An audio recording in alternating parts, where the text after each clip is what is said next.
आज हम लोग देख लेते हैं फैराडेज लॉ ऑफ इलेक्ट्रोलिसिस के बारे में।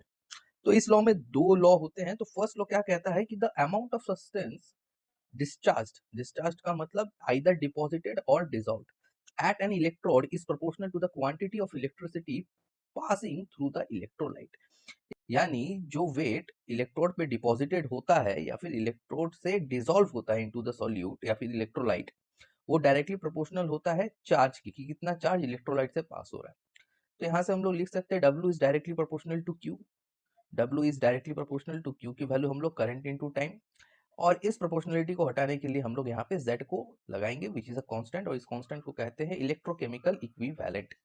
ठीक है, तो अगर ये Q की वैल्यू 1 हो गई, that is I into T की वैल्यू अगर 1 हो गई, तो ये Z जो है ये इक्वल टू वेट हो जाता है। ठीक है, तो यहाँ पे इसी लॉजिक पे इलेक्ट्रोकेमिकल इक्विवेलेंट को डिफाइन किया गया है। The electrochemical equivalent Z is the number of grams of substance deposited या डिसॉल्व्ड बाय 1 कूलम इलेक्ट्रिसिटी। ठीक है, तो ये कंसेप्ट यहाँ से क्लियर। सेकंड लॉ क्या बोलता है, when same quantity of electricity is pass through different solutions the amount of different substance deposited या dissolved at the electrodes are proportional to their equivalent wait.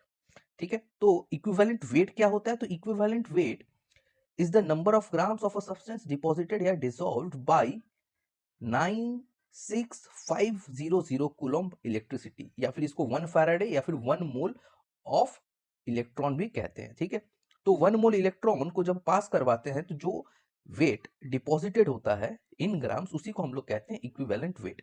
इस सेकेंड लॉ को थोड़ा और detail में अगर पढ़े तो इसे हम लोग इस तरीके से भी इंटरप्रेट कर सकते हैं, जैसे कि 1 इलेक्ट्रॉन रिड्यूस करता है या डिपॉजिट करता है 1 plus M ion at electrode. ठीक है, तो 1 मोल इलेक्ट्रॉन जो होगा वो रिड्यूस या डिपॉजिट करेगा 1 mole of plus M ion को। अगर आयन की वैलेंसी n है तो n mole of electron reduce करेगा 1 mole of m n plus ion को। इसी तरीके से 1 मोल ऑफ इलेक्ट्रॉन रिड्यूस करेगा 1/n moles of m plus ion को। ठीक है, तो 1 मोल ऑफ इलेक्ट्रॉन रिड्यूस करेगा 1 mole of Ag plus and half mole of Cu plus 2।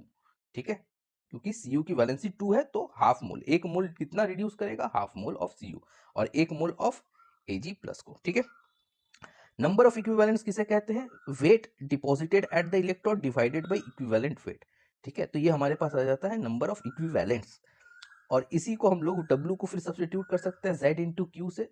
ठीक है, तो ये एक और एक्सप्रेशन आ गया, और अगर यहाँ Q की वैल्यू जो है वो 1 फैराडे है, दैट इज 96500 कूलम है, तब यहाँ पे नंबर ऑफ इक्विवेलेंट्स जो है वो 1 के बराबर